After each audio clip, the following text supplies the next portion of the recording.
Good morning and welcome to the Killik & Co market update. Equity markets have had another good week. Here's a 5-year chart for the MSCI World Index, and you can see it remains at a record high. However, there was a brief wobble earlier this week when some more reports surfaced of Donald Trump again trying to fire the chairman of the Federal Reserve. It was reported that in a meeting with some Republican congressmen, Trump had brandished a letter demanding the dismissal of Jerome Powell. Equity markets fell, the dollar weakened and gold rose, but the White House later put out a statement saying that Jerome Powell would not be dismissed.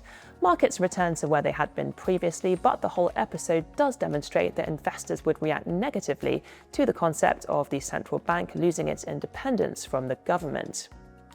On the subject of the dollar, The Economist updated its Big Mac index this week. The thinking behind the index is that the Big Mac is essentially the same in every country. Purchasing power parity theory suggests that if we divide the price of a Big Mac in one country by the cost of a Big Mac in another, the answer should be the prevailing exchange rate.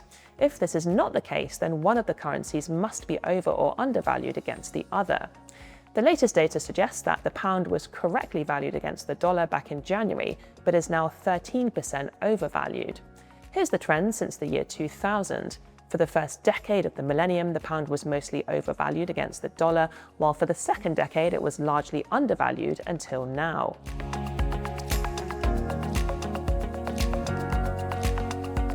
The latest export data for Japan has shown a further drop in exports to the US, which is likely at least partly due to tariffs.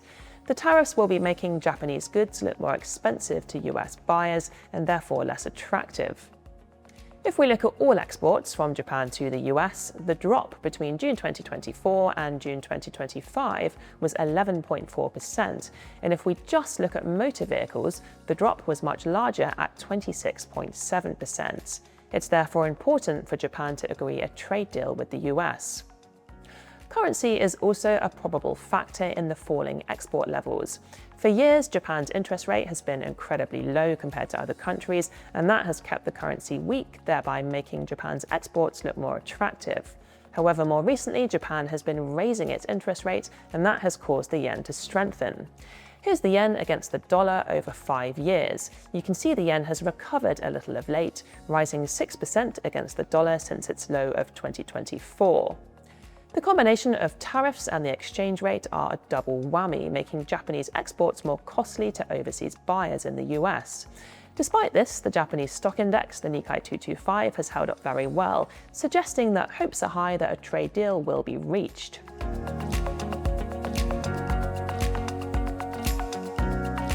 And lastly, we had some weak data for the UK labour market this week.